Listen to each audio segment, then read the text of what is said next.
2 weeks, we will know who the next president of the United States will be, unless it's another 2000, and it'll be the next 2 months. Just kidding, I hope. The latest poll from Real Clear Politics has Hillary Clinton leading Donald Trump in Florida 47-44. As you heard Kate say, the ground game can make a 3 to 5 point difference, and that could be enough to tip the scales here. According to Trump's campaign website, he currently has 23 offices working across the state, compared to 82 Clinton offices. How much of a difference could those staff and volunteers make in this final stretch? And joining us for more tonight is Stephanie Costa of the Young Democrats of Sarasota County and Republican State Committeeman Christian Ziegler. We want to thank you both for joining us. Absolutely. Christian, I remember standing with you in Cleveland at the Republican National Convention talking to Karen Giorno, who was running the Trump campaign at the time, and she said the ground game was coming. But when you look at the national stories, they said that the ground campaign of the Republicans really never got going to the degree that the Clinton ground game went to. Well, you have a couple things going here at once. You have the Trump and Clinton ground games, if you will, and then you have the Democratic Party and the Republican Party. And obviously, the Republican Party and Donald Trump's campaign is working closely when you look at the ground in Florida. I know the Republican Party has 65 field offices. They have over 1,000 paid staffers that are on the ground. We had a state director here 3 years before, starting 3 years ago, and I think that was like 1,000 days before Hillary had someone in the state. So there's a ground game. It's just people get confused on, is it the Trump ground game, is it the Republican Party? And at the end of the day, we're all working together to get the vote out, and I think we're having a lot of success around the state. Stephanie, I saw one particular story showing the micro-targeting the Democrats are doing. You know who you're going after. It's not necessarily just registered Democrats. You're going after independents of a certain type. Independents and Democrats of a certain type, absolutely. And we're even starting to bring in some more moderate Republicans. The data that's available around historical voting trends, voting records, as well as a lot of the publicly available information out there can help both politics and business be a lot smarter about how they approach their potential consumers or their potential voters. So applying some of those same business practices to a campaign helps us be a lot more efficient with both volunteer time and paid time. Now, Christian, there are at least some Republicans who do believe that the ground game is still lacking. One of them happens to be our Senator Marco Rubio, who said that he is doing some catch-up. I interviewed him yesterday, and this is what he had to say. There's been so much talk about the ground game in Florida, how well organized Secretary Clinton's efforts are and how lacking Mr. Trump's efforts are. Are you concerned about how that will impact your race? Well, it's a factor. Obviously, I said they do have a good ground game, and they've always built it, and they've always sustained one. So, you know, we've kind of built our own independent one in our campaign, knowing that we weren't at the pace we wanted to be getting into the race so late. So I feel confident that in the campaign ground game that my campaign has designed, it doesn't match what Secretary Clinton has designed in her campaign, but I think it will certainly be enough to get voters to the polls and win the race. Now, the conventional wisdom is this really wouldn't matter if it's a blowout, but when it's close, it could account to at least 2 to 3 or more points. So are you concerned about this? Ground games are important if you have a close race, but I think we live in a different world. I mean, when you look at the way Donald Trump's using Facebook, Twitter, YouTube, live streaming video. I mean, it's interesting when you pull up a cell phone, and the question is do you want to have a ground game where you're reaching out to a voter and you're touching them once and you're moving on to the next person, or do you want to constantly hit them on their cell phone wherever they are nonstop with a message? And when you look at Donald Trump, if you take Hillary Clinton's feed and Donald Trump's feed, and you just scroll through their news feed on Facebook, and you stop. Trump, he'll have 30, 40, 50,000, sometimes 500,000 people. And when you go on Clinton's, you scroll through 10,000, 15,000, 20,000 likes. Those are engagements from voters. And I think Trump's crushing it on social media, and he's reaching directly out to those voters. So the digital game has actually really changed in this election, and it's being changed by Hillary's campaign. Not only is her content far and above anything that's coming from any other campaign around the country, they're plan to target and to reach out to voters in the places where we need those votes and need to influence those voters the most is really been shown through this campaign. And personally, I'm excited for after the campaign when we're able to dig in a little bit into the research and see really which side had the better strategy to win. There's a difference between content and reach. Hold on, and that's the case. We are just dipping our toes into the water here. Welcome back. If you're just joining us, we're discussing the presidential ground game here on the Suncoast and whether or not they can make a big difference in the election, which is now only 2 weeks away. Our guest tonight is Stephanie Costas of the Sarasota Young Democrats and Republican State Committee man Christian Ziegler. Back to our discussion. And Stephanie, could you describe to our viewers almost the integration between what Sarasota County Democrats are doing in terms of knocking on doors and knowing whose doors to knock on, and the National Party and the Clinton campaign? Absolutely. So the campaign is here locally is called the Coordinated Campaign, and it is exactly that. The Coordinated Campaign includes folks from the Hillary campaign and the National Party, as well as the state party, the local party, and then all of our down ballot races as well. And truly working together to, as we say, turn SRQ blue. And that includes our phone banking efforts, that includes our knocking on doors, and that includes making sure that our candidates are taking advantage of cross-candidate opportunities. But you're not knocking on random doors. You know whose doors you're knocking and why you need to knock on them. Yes, we do. And how do you determine that? So that data comes from a variety of places, and it's all fed into one central system that the national team has put together over many, many years. Now, I tried to ask Donald Trump himself about this yesterday when I interviewed him in Tampa, because there have been so many stories that the Trump campaign is relying mostly on the Republican National Committee for this. But let's take a look at that interview with Donald Trump. In Florida, Secretary Clinton has invested a lot, high tech and people on the ground.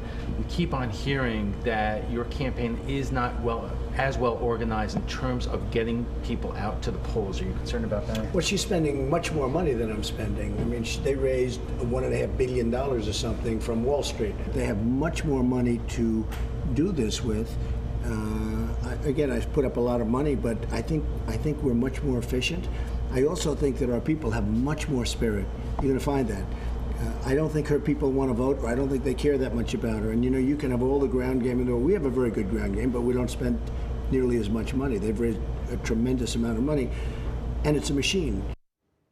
I tried to pin Mr. Trump down in terms of explaining that a little bit more, but you know, and you know, enthusiasm goes a long way, Christian. But it, you know, in this day and age, with all the science behind it, you know, there is what you hear out there, that the Democrats, with their databases and micro-targeting, are more advanced than the Trump campaign, and it's not because the Trump campaign did not have the time to put this into play. Yeah, you know, there's obviously a lot of discussion about what the Democrats are doing, what Trump's not doing. I will tell you, one of my best friends, he's the chief digital officer for the Republican National Committee.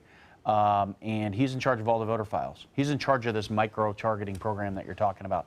And they're working hand in hand with the Trump team. I mean, so much so that they do these data models. And like, for example, one thing that they spotted during this cycle was the most consistent voter, that most reliable voter, is someone that does yoga, because they're used to a consistent pattern and they're used to showing up on time for their classes.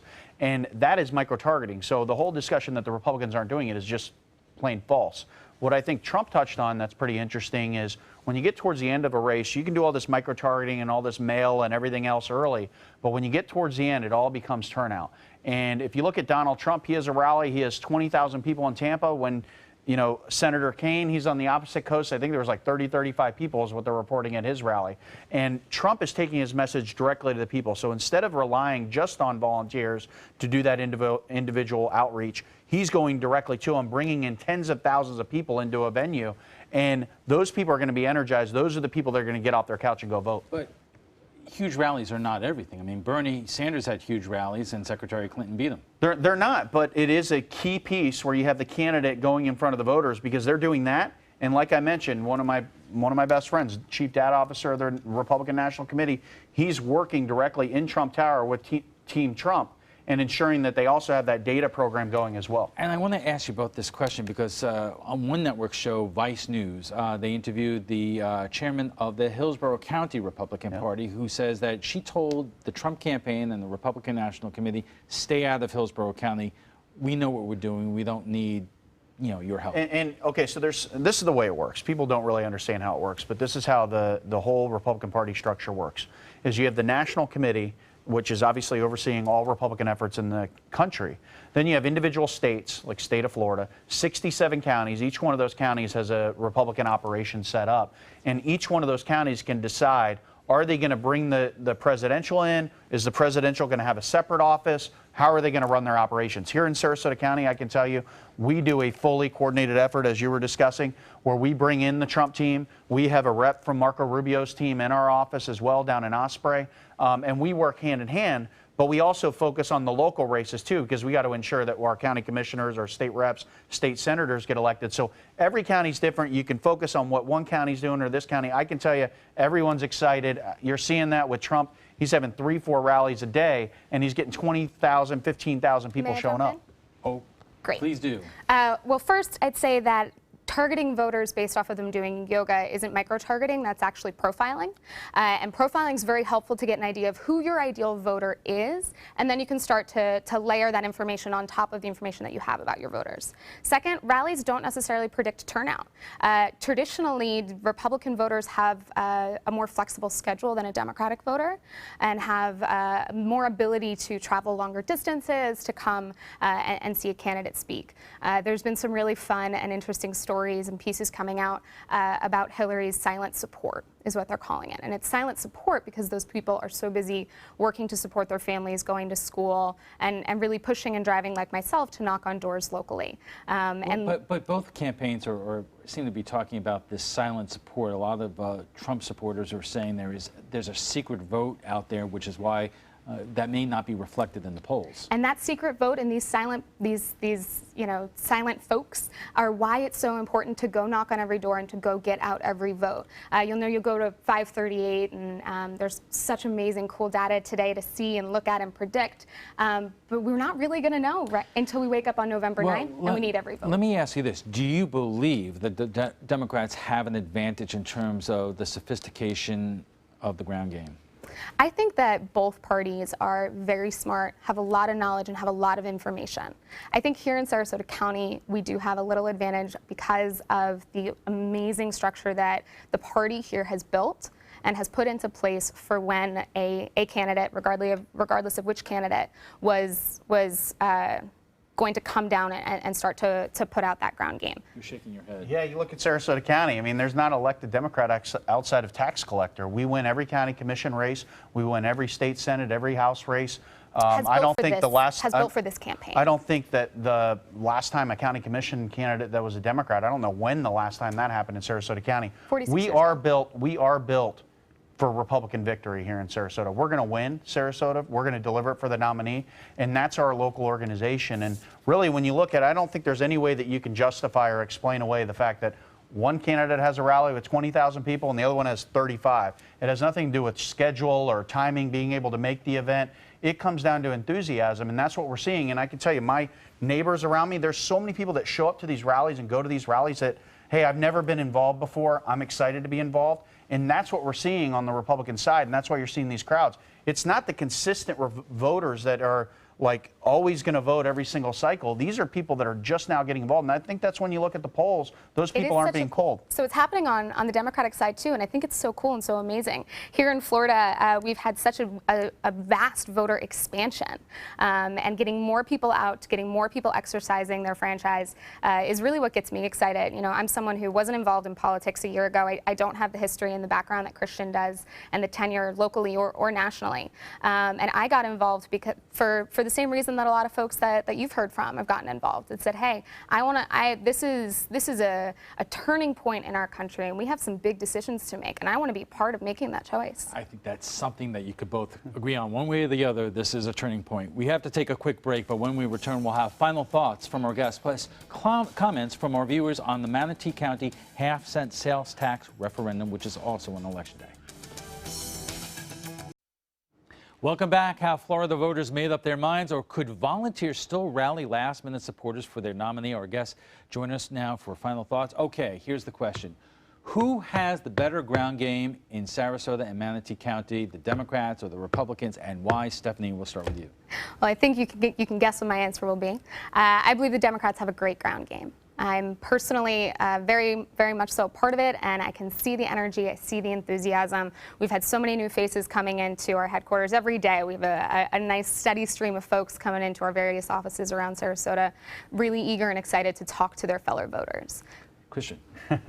Well, when you talk ground game, it all comes down to enthusiasm and getting out the vote. And I think what Donald Trump is showing is there's another way to win, and that's what he's doing. Is it's not the traditional just make phone calls, just knock on doors, which is what we're actually doing as well. I mean, we've had over 70,000 volunteers just in the state of Florida sign up to volunteer for Donald Trump, and we're activating them at every county level, all 67 counties. But you know, you look at his rallies, you look at these people turning out. I mean, this is something that we've never seen before in a presidential Considering race. how close it is in our area, why was the campaign so slow in terms of opening up offices and getting people on the ground? Well, again, it's a non-traditional campaign. I mean, the way Hillary's running her campaign, and we'll see if it works, is she's going the traditional route, making phone calls, going door to door, having that outreach, which is very valuable. We're still doing that.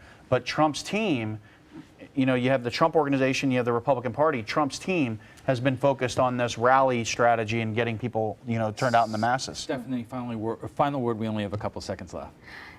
Today, early voting has started. This week is where full force towards early voting. It's the easiest way to vote. You can vote when it's convenient for you. Go to sarasotavotes.com for more information, and that's the Supervisor of Elections website. Thank you both for joining us. But before we go, we want to share some comments on last night's show. The voters in Manatee County won't just have to decide on the presidential election this November. They'll also be deciding whether or not to extend a half-cent sales tax for schools and a half-cent sales tax to help redevelop infrastructure. We asked what you thought about the referendums. Grayson Edwards writes, the money will be hardly used for the purpose intended. Your local career criminal politicians will find a way to either rob funds for other programs, balance their budget on paper, and let us not forget from the start, lie through their teeth. Wow.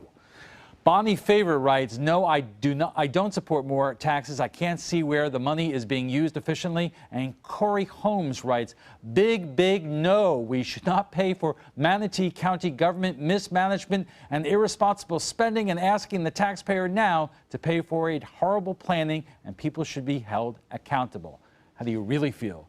Well, if you'd like to join the conversation on tonight's topic, just visit our Facebook page at facebook.com/news@7. And don't forget, you could also watch past roundtable discussions on Apple TV, Amazon Fire, and Roku. I want to thank our guests for being here tonight. Stephanie Costa is with the Sarasota Young Democrats. Christian Ziegler is a Republican state committeeman.